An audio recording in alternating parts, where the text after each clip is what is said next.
भाग 3 अन्य केंद्रीय विचारणीय मुद्दे। व्यावसायिक शिक्षा। पेशेवरों को तैयार करने से जुड़ी शिक्षा के लिए यह अनिवार्य है कि उसके पाठ्यक्रम में नैतिकता और सार्वजनिक उद्देश्य के महत्व का समावेश हो, और इसके साथ ही साथ उस विषय विशेष की शिक्षा और व्यावहारिक अभ्यास की शिक्षा को भी शामिल किया जाए। अन्य समस्त उच्चतर शिक्षा से जुड़े विषयों की तरह ही इसके केंद्र में भी तार्किक और अंतः विषयी सोच विमर्श, चर्चा, अनुसंधान और नवाचार को शामिल किया जाना चाहिए। इस उद्देश्य को प्राप्त करने के लिए यह आवश्यक है कि व्यावसायिक विकास से जुड़ी शिक्षा बाकी सभी विषयों से कटी या अलग थलग न रहे। इस प्रकार व्यावसायिक विकास की शिक्षा समग्र उच्चतर शिक्षा प्रणाली का एक अभिन्न अंग बन जाएगी। स्टैंड अलोन कृषि विश्वविद्यालयों, विधि विश्वविद्यालयों, स्वास्थ्य विज्ञान विश्वविद्यालयों, तकनीकी विश्वविद्यालयों और अन्य विषयों के स्टैंड अलोन विश्वविद्यालयों का उद्देश्य अपने आप को एक बहुविषयक संस्थान के रूप में विकसित करना होना चाहिए, जो कि एक समग्र और बहुविषयक शिक्षा मुहैया करवाए। व्यावसायिक या सामान्य शिक्षा प्रदान करने वाले सभी संस्थान वर्ष 2030 तक समेकित रूप से दोनों प्रकार की शिक्षा प्रदान करने वाले संस्थान या संस्थान समूह बनने की लक्ष्य के साथ कार्य करेंगे। कृषि शिक्षा और इससे संबद्ध विषयों को पुनर्जीवित किया जाएगा। यद्यपि देश के विश्वविद्यालयों में कृषि विश्वविद्यालयों का प्रतिशत 9 है, लेकिन कृषि और संबद्ध विज्ञान विषयों में नामांकन उच्चतर शिक्षा के कुल नामांकन के 1% से भी कम है। कुशल स्नातकों और तकनीशियनों नवीन अनुसंधान और तकनीकी कार्य प्रक्रियाओं से जुड़े बाजार आधारित विस्तार के माध्यम से कृषि उत्पादकता को बढ़ाने के लिए यह आवश्यक है कि कृषि और संबद्ध विषयों की क्षमता और गुणवत्ता दोनों को ही बेहतर किया जाए। सामान्य शिक्षा के साथ जुड़ते कार्यक्रमों के माध्यम से कृषि और पशु चिकित्सा विज्ञान के जुड़े पेशेवरों की तैयारी में तेजी से वृद्धि की जाएगी।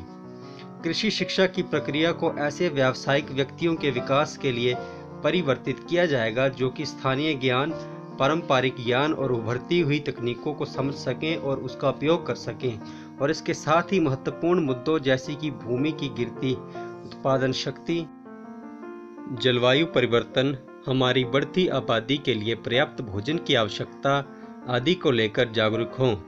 यह आवश्यक है कि कृषि शिक्षा प्रदान करने वाले संस्थानों से स्थानीय समुदाय सीधे लाभान्वित हों। इसका एक तरीका हो सकता है कि कृषि प्रौद्योगिकी पार्क की स्थापना करना, ताकि प्रौद्योगिकी इनक्यूबेशन और इसके प्रकार को टिकाऊ तरीकों को बढ़ावा मिल सके। विधिक शिक्षा को वैश्विक स्तर पर प्रतिस्पर्धी बनाने की आवश्यकता है। साथ ही इस क्षेत्र से संबंधित बेहतरीन प्रक्रियाओं, कार्यप्रणालियों और नई तकनीकों को अपनाया जाएगा, जिससे कि सभी के लिए और सही समय पर न्याय को सुनिश्चित किया जा सके। साथ ही इसे सामाजिक, आर्थिक और राजनीतिक न्याय की संवैधानिक मूल्यों से समर्थित एवं उनके आलोक में बनाया जाना चाहिए, और लोकतंत्र, कानून के शासन और मानवाधिकारों के माध्यम से राष्ट्रीय पुनर्निर्माण की दिशा में निर्देशित किया जाना चाहिए।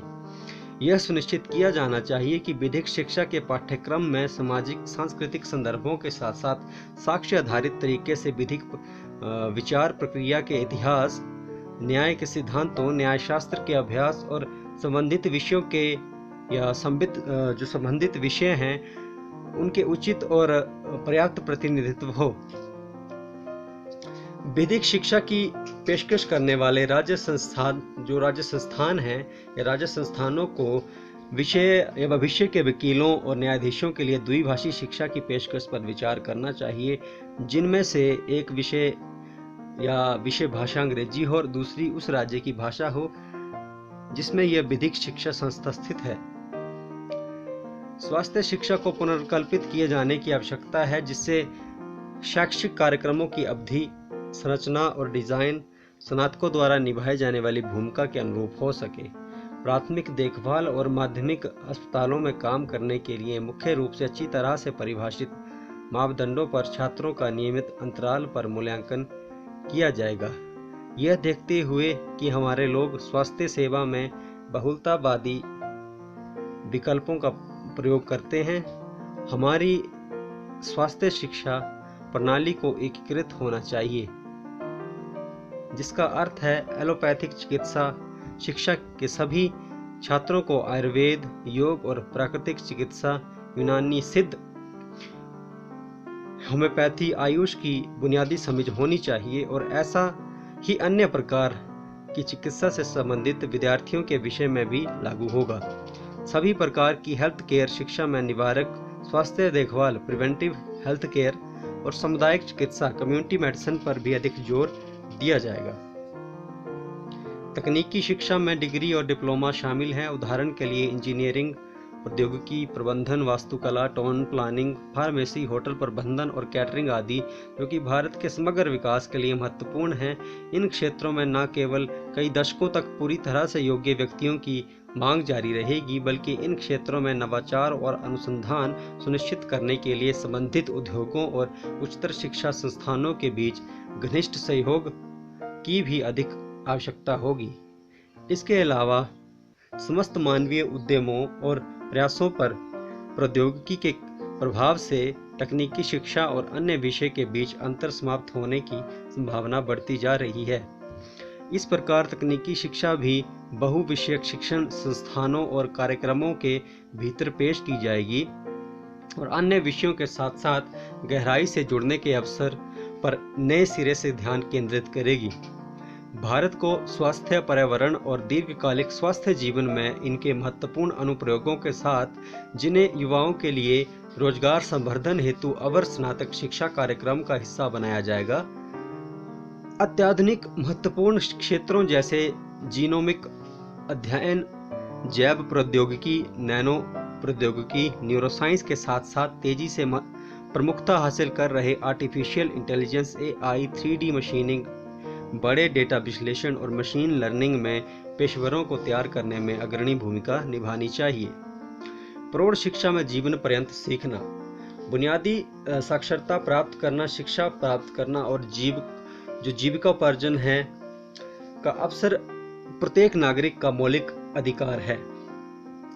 साक्षरता और बुनियादी शिक्षा किसी व्यक्ति के व्यक्तिक, नागरिक और आर्थिक और जीवन पर्यंत शिक्षा के अवसरों की एक नवीन दुनिया खोल देती है, जो व्यक्ति को निजी और पेशेवराना दोनों ही स्तरों पर आगे बढ़ने में मदद करती है।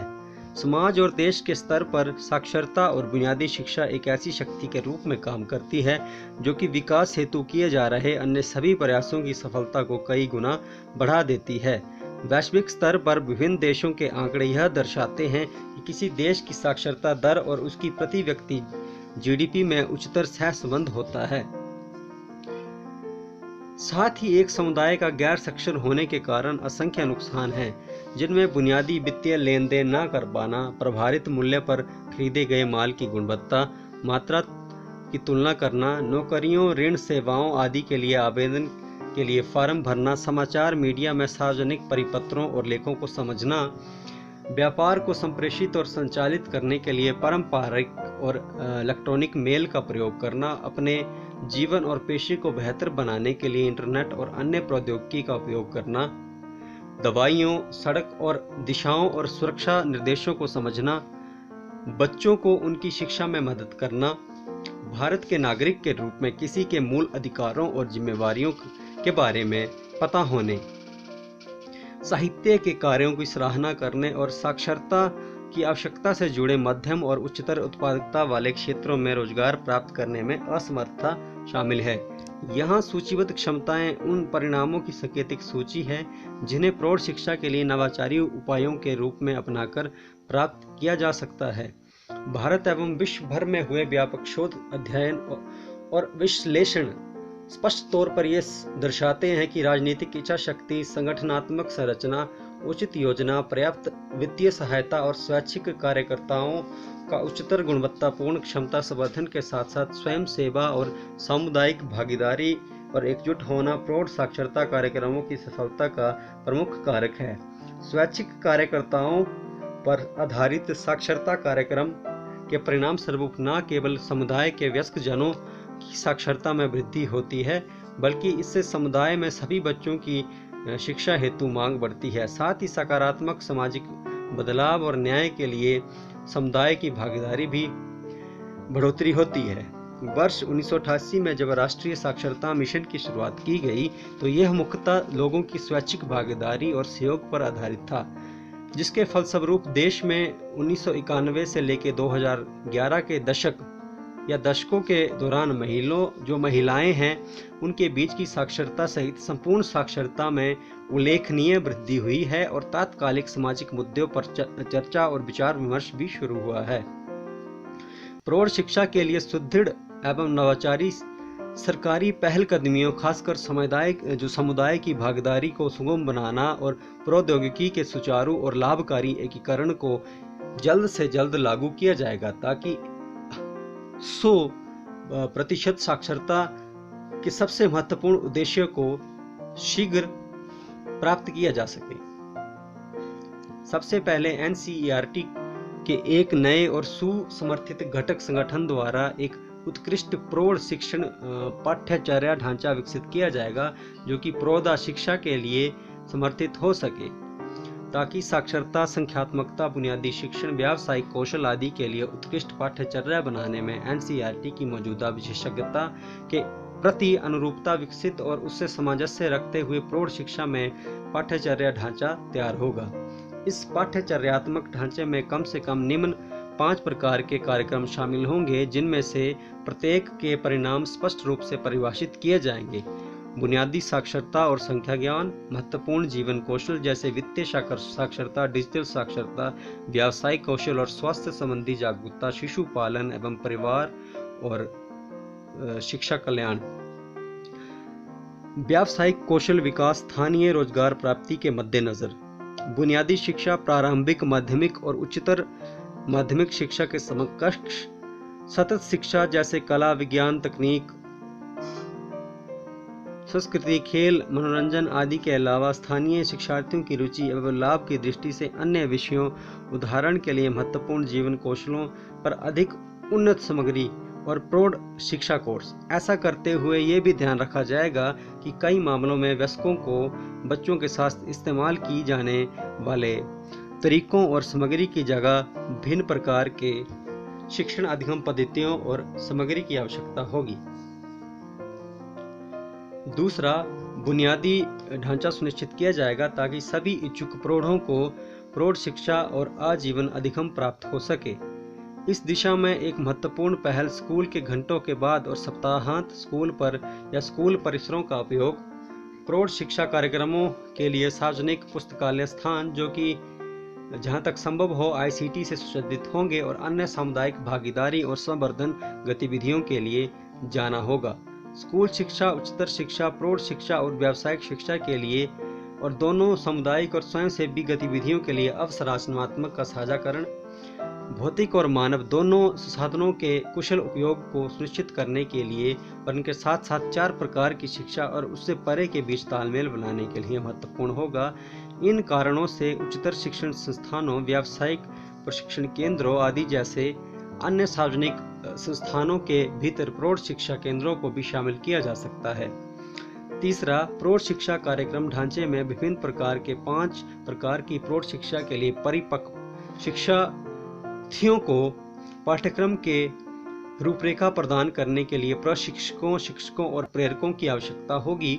मौजूदा प्रशिक्षकों को प्रौढ़ शिक्षा केंद्रों में शिक्षण गतिविधियों को व्यवस्थित करने और नेतृत्व करने के साथ साथ स्वयंसेवक प्रशिक्षकों और ट्यूटर्स के साथ समन्वय करने के लिए राष्ट्रीय, राज्य और जिला स्तरीय संसाधन सहायता संस्थानों द्वारा प्रशिक्षित किया जाएगा। समुदाय से योग्य सदस्यों, उच्चतर शिक्षा संस्थानों के समुदाय से जुड़ने के मिशन के अंतर्गत उच्चतर शिक्षा संस्थानों से भी या को प्रोत्साहित किया जाएगा कि वे लघु अवधि के प्रशिक्षण कोर्स करें और स्वैच्छिक कार्यकर्ता के बतौर या तो व्यापक स्तर पर प्रौढ़ शिक्षा साक्षरता प्रशिक्षक के रूप में या फिर निजी शिक्षक ट्यूटर के रूप में काम करें। राष्ट्र के लिए की गई इस महत्वपूर्ण सेवा के लिए उन्हें सम्मानित भी किया जाएगा। राज्य साक्षरता और प्रौढ़ शिक्षा की दिशा में प्रयासों को प्रोत्साहित करने के लिए गैर सरकारी संगठनों और अन्य सामुदायिक संगठनों के साथ साथ मिलकर काम करेंगे। चौथा, समुदाय के साथ सदस्य प्रौढ़ शिक्षा कार्यक्रम में भाग लें, यह सुनिश्चित करने के लिए सभी प्रयास किए जाएंगे। जो सामाजिक कार्यकर्ता समुदायों में जाकर गैर नामांकित एवं स्कूल छोड़ देने वाले छात्रों का पता लगाते हैं और उनकी सहभागिता को सुनिश्चित करते हैं, उनसे भी ऐसे अभिभावकों, किशोरों और अन्य इच्छुक लोगों के आंकड़े इकट्ठे करने का अनुरोध किया जाएगा जो प्रौढ़ शिक्षा के अवसरों, शिक्षार्थी एवं प्रशिक्षक ट्यूटर के बतौर में रुचि रखते हों। इसके उपरांत सामाजिक और परामर्शदाता कार्यकर्ता इन लोगों के सूचना स्थानीय प्रौढ़ शिक्षा केंद्रों को देंगे और इनसे जोड़ेंगे। विज्ञापनों और घोषणाओं और गैर सरकारी संगठनों और अन्य स्थानीय संगठनों की गतिविधियां एवं विभिन्न पहल कदमियां के माध्यम से भी प्रौढ़ शिक्षा के अवसरों का व्यापक प्रचार किया जाएगा।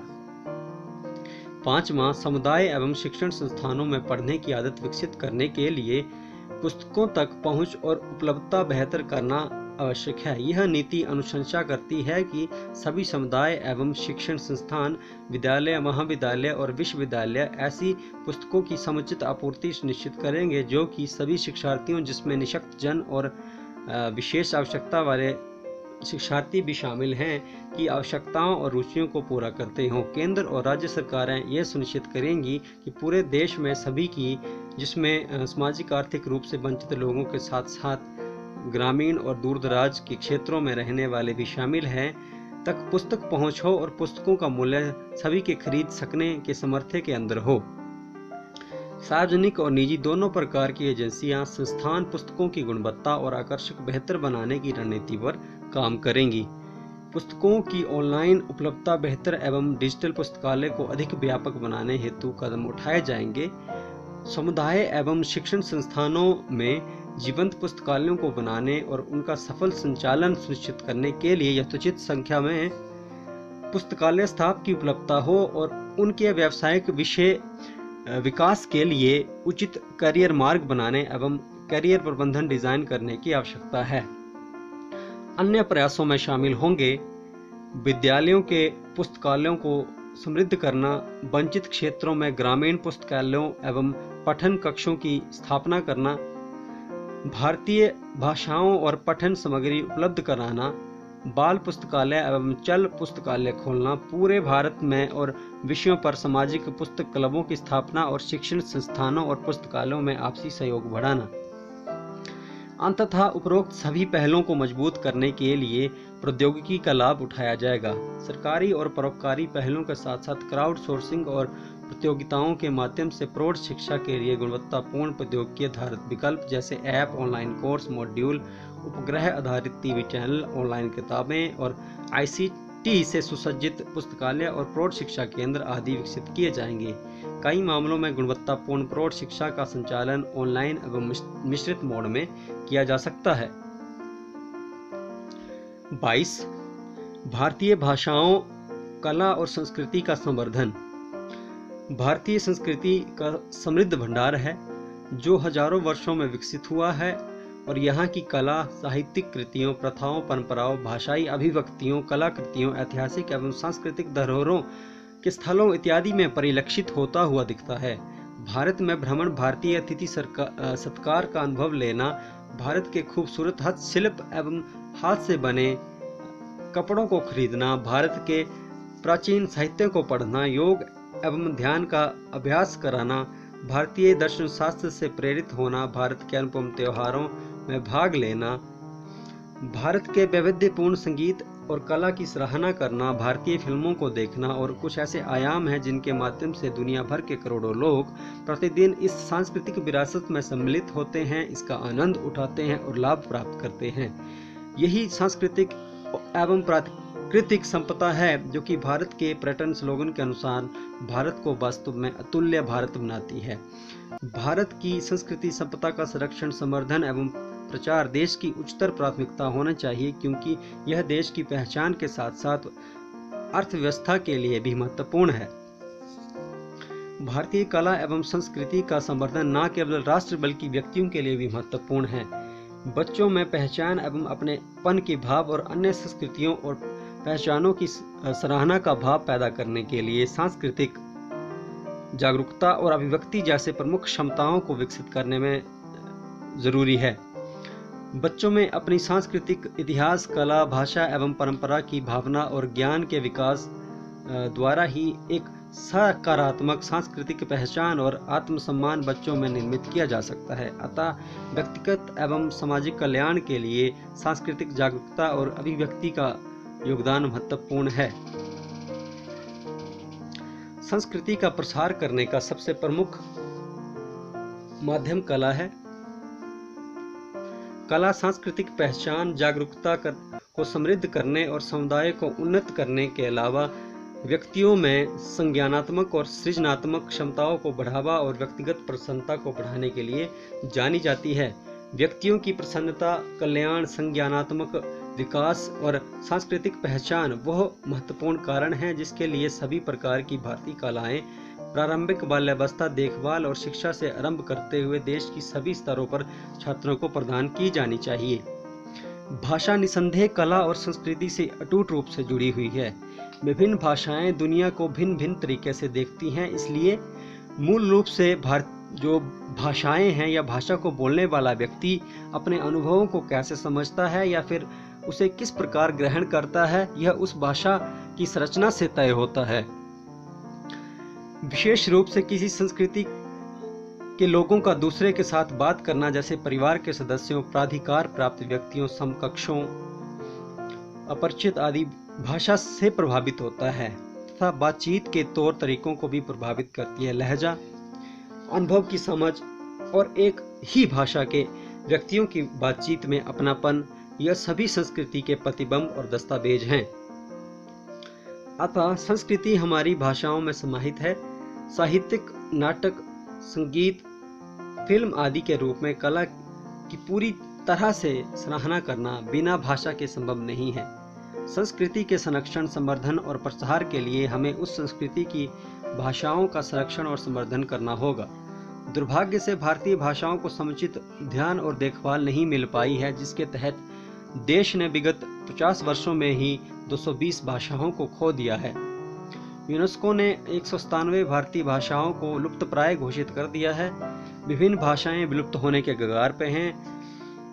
विशेषतः वे भाषाएं जिनकी लिपि नहीं है।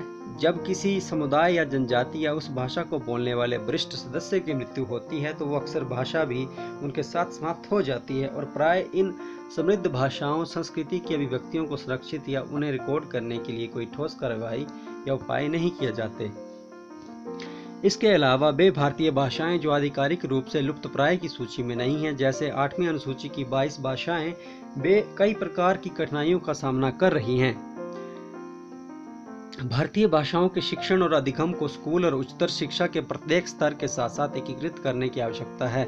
भाषाएं प्रासंगिक और जीवंत बने रहें, इसके लिए इन भाषाओं में उच्चतर गुणवत्तापूर्ण अधिगम और प्रिंट सामग्री का सतत प्रवाह बना रहना चाहिए, जिसमें पाठ्य पुस्तकें, अभ्यास पुस्तकें, वीडियो, नाटक, कविताएं, उपन्यास, पत्रिकाएं आदि शामिल हैं। भाषाओं के शब्दकोशों और शब्द भंडार को आधिकारिक रूप से लगातार अपडेट अद्यतन होते रहने चाहिए और उसका व्यापक प्रसार भी करते रहना चाहिए ताकि समसामयिक मुद्दों और अवधारणाओं पर इन भाषाओं में चर्चा की जा सके।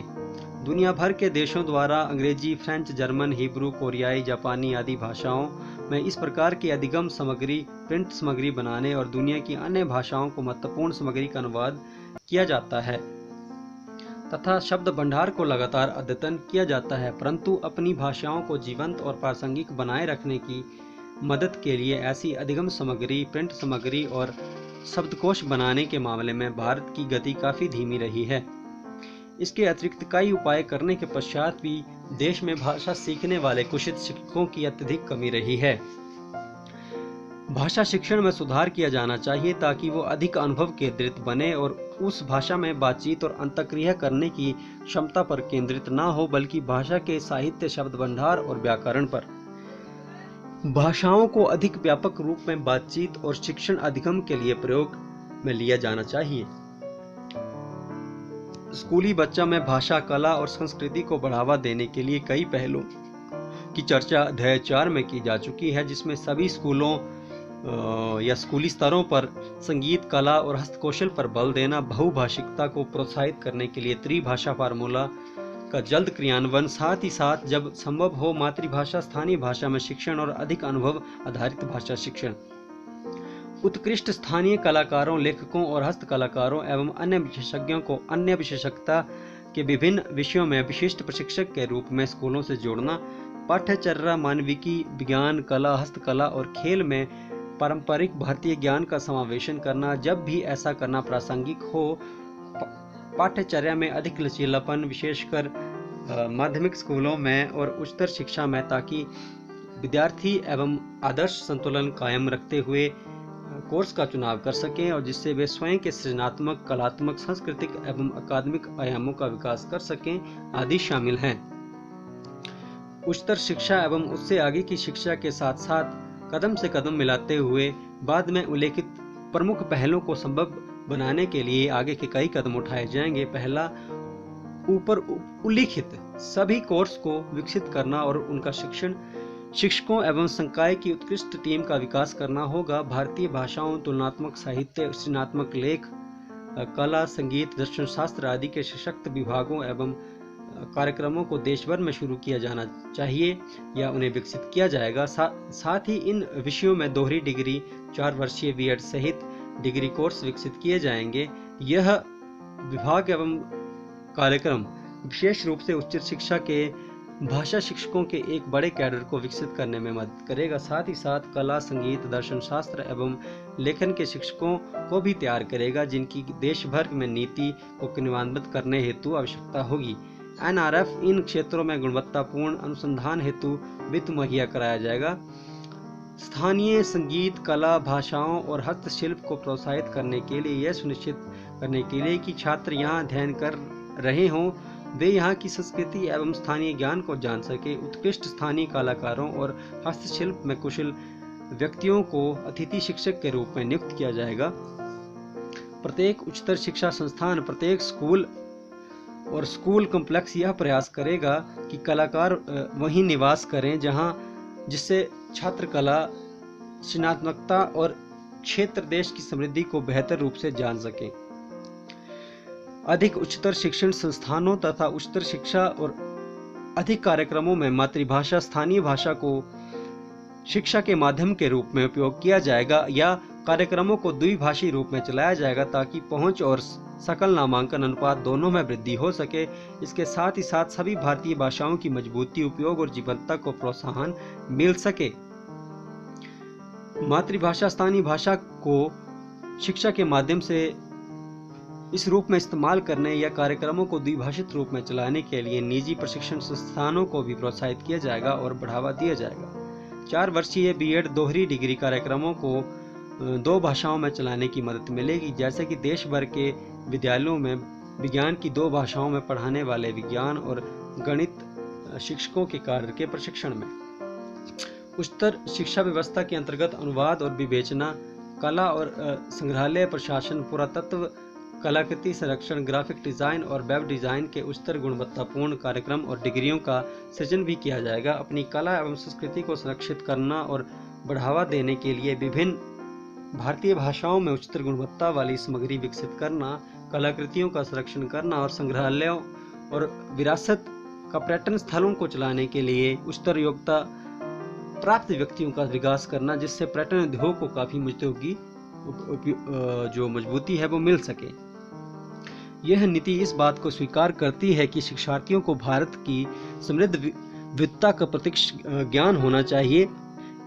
इसका अर्थ छात्रों द्वारा देश के विभिन्न हिस्सों में भ्रमण करने जैसी सरल गतिविधियों को शामिल करना होगा, जिससे न केवल पर्यटन को बढ़ावा मिलेगा बल्कि भारत के विभिन्न हिस्सों की विविधता, संस्कृति, परंपराओं और ज्ञान की समझ और सराहना होगी। एक भारत श्रेष्ठ भारत के तहत इस दिशा में देश के 100 पर्यटन संस्थानों या स्थलों की पहचान की जाएगी, जहां शिक्षण संस्थान छात्रों को इन क्षेत्रों के बारे में ज्ञानवर्धन करने के लिए स्थलों, उनके इतिहास, वैज्ञानिक योगदान, परंपराओं और स्वदेशी साहित्य और ज्ञान आदि के अध्ययन के लिए भेजेंगे। उच्चतर शिक्षा में कला, भाषा और मानविकी के क्षेत्र में ऐसे कार्यक्रम बनाने से ऐसे रोजगार या ऐसे गुणवत्तापूर्ण अवसर पैदा होंगे जो इन योग्यताओं को प्रभावकारी उपयोग कर पाएंगे। अभी भी हजारों की संख्या में अकादमियां, संग्रहालय, कला वीथिकाएं और धरोहर स्थल हैं जिनको सुचारू रूप से संचालित करने के लिए योग्य व्यक्ति की आवश्यकता है। जैसे ही योग्य व्यक्तियों से रिक्त पदों को भरा जाएगा, एवं अधिक कलाकृतियों को जुटाया जाएगा और संरक्षित किया जाएगा। इसके अतिरिक्त संग्रहालय, जिसमें आभासी संग्रहालय, ई संग्रहालय सहित वीथिकाएं और धरोहर स्थल हमारी विरासत और भारत शीघ्र ही अनुवाद एवं विवेचना से संबंधित अपने प्रयासों का विस्तार करेगा, जिससे सर्वसाधारण को विभिन्न भारतीय एवं विदेशी भाषाओं में उच्चतर गुणवत्ता वाला अधिगम सामग्री और अन्य महत्वपूर्ण लिखित एवं मौखिक सामग्री उपलब्ध हो सके। इसके लिए एक institute of translation and interpretation IITI की स्थापना की जाएगी। इस प्रकार का संस्थान देश का एक महत्वपूर्ण संस्थान होगा जो महत्वपूर्ण सेवा प्रदान करेगा। साथ ही अनेक बहुभाषी भाषाओं और विशेष विशेषज्ञ तथा अनुवाद एवं व्याख्या के विशेषज्ञों को नियुक्त करेगा, जिससे सभी भारतीय भाषाओं को प्रसारित करने में मदद मिलेगी। IITI को अपने अनुवाद और व्याख्या करने के प्रयासों को सुचारू रूप से चलाने के लिए प्रौद्योगिकी का व्यापक उपयोग मिलेगा या करेगा। IITI समय के साथ स्वाभाविक रूप से उन्नति करेंगे और जैसे जैसे अर्हता प्राप्त उम्मीदवारों की मांग बढ़ेगी, संस्थान को उच्चतर शिक्षण संस्थानों सहित देश के विभिन्न स्थानों में खोला जा सकेगा, ताकि अनुसंधान विभाग के साथ सहभागिता सुगम हो सके। संस्कृत भाषा के बृहद एवं महत्वपूर्ण योगदान तथा विभिन्न विधाओं एवं विषय के साहित्य सांस्कृतिक महत्व वैज्ञानिक प्रकृति के चलते संस्कृत को केवल संस्कृत पाठशालाओं और विश्वविद्यालयों तक ही सीमित न रखते हुए इसे मुख्य धारा में लाया जाएगा। स्कूलों में त्रिभाषा फार्मूला के तहत एक विकल्प के रूप में, साथ ही साथ उच्चतर शिक्षा में भी इसे पृथक रूप से नहीं पढ़ाया जाएगा, बल्कि रुचिपूर्ण एवं नवाचारी तरीकों से अन्य समकालीन एवं प्रासंगिक विषयों जैसे गणित, खगोलशास्त्र, दर्शनशास्त्र, नाटक, विधा, योग से जोड़ा जाएगा।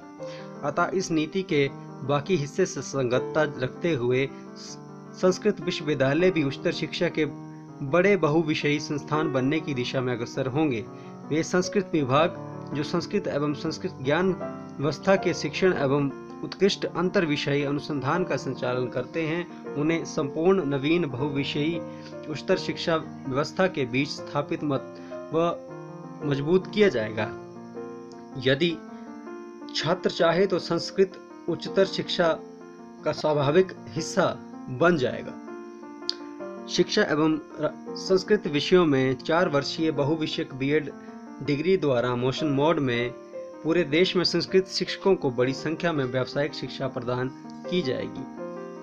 भारत इसी तरह से सभी शास्त्रीय भाषाओं और साहित्य का अध्ययन करने वाले और अपने संस्थानों और विश्वविद्यालयों का विस्तार करेगा और उन हजारों पांडुलिपियों को इकट्ठा करने, संरक्षित करने और अनुवाद करने और उनका अध्ययन करने के मजबूत प्रयास करेगा, जिन पर अभी तक ध्यान नहीं गया है। इसी प्रकार से सभी संस्थानों और विश्वविद्यालयों में शास्त्रीय भाषाओं और साहित्य पढ़ाया जा रहा है, उनका विस्तार किया जाएगा। अभी तक उपेक्षित रहे लाखों अभिलेखों के संग्रह, संरक्षण, अनुवाद एवं अध्ययन के दृढ़ प्रयास किए जाएंगे।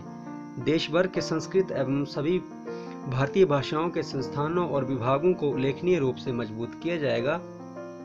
छात्रों के नए बैच को बड़ी संख्या में अभिलेखों और अन्य जो विषयों के साथ साथ उनके अंतर संबंधों के अध्ययन का समुचित प्रशिक्षण किया जाएगा।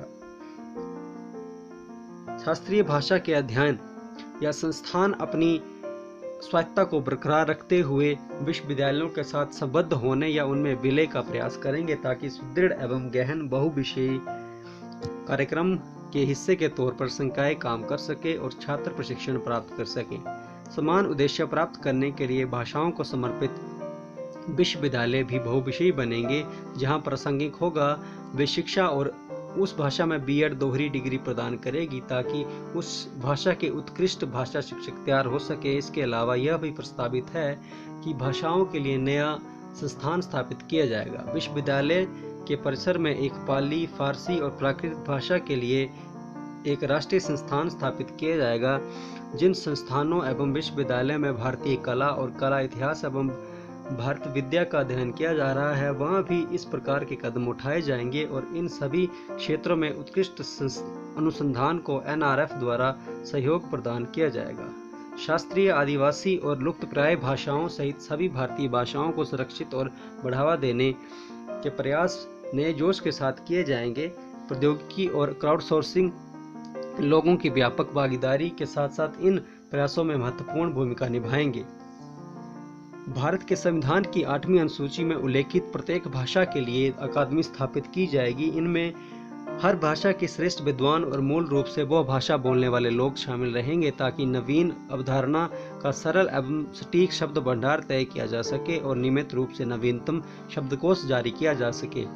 विश्व में कई भाषाओं और कई भाषाओं के सफल प्रयासों के सदृश इन शब्दकोशों के निर्माण के लिए ये अकादमियां एक दूसरे से परामर्श लेंगी। कुछ मामलों में आम जनता के सर्वश्रेष्ठ सुझावों को भी लेंगी। जब भी संभव हो साझे शब्दों को अंगीकृत करने के लिए भी प्रयास किया जाएगा। ये शब्दकोश व्यापक रूप से प्रसारित किए जाएंगे ताकि शिक्षा, पत्रकारिता, लेखन, बातचीत आदि में इस्तेमाल किए जा सके एवं किताब के रूप में और ऑनलाइन उपलब्ध हों। अनुसूची 8 की भाषाओं के लिए इन अकादमियों को केंद्र सरकार द्वारा राज्य सरकार के साथ परामर्श करके अथवा उनके साथ मिलकर स्थापित किया जाएगा। इसी प्रकार व्यापक पैमाने पर बोले जाने वाली अन्य भारतीय भाषाओं की अकादमी केंद्र और राज्य सरकारों द्वारा स्थापित की जाएगी। सभी भारतीय भाषाओं और उनसे संबंधित समृद्ध कला और संस्कृति के संरक्षण हेतु सभी भारतीय भाषाओं और उनसे संबंधित स्थानीय कला और संस्कृति का वेब आधारित प्लेटफॉर्म पोर्टल विकिपीडिया के माध्यम से दस्तावेजीकरण किया जाएगा। प्लेटफॉर्म पर वीडियो, शब्दकोश, रिकॉर्डिंग और अन्य सामग्री होगी, जैसे लोगों द्वारा भाषा बोलना, विशेषकर बुजुर्गों द्वारा कहानियां सुनाना, कविता पाठ करना, नाटक खेलना, लोक गायन एवं नृत्य करना। देश भर के लोगों को इन प्रयासों में योगदान देने के लिए आमंत्रित करना, जिससे वो इन प्लेटफॉर्म, पोर्टल, विकिपीडिया आदि पर प्रासंगिक सामग्री जोड़ सकें।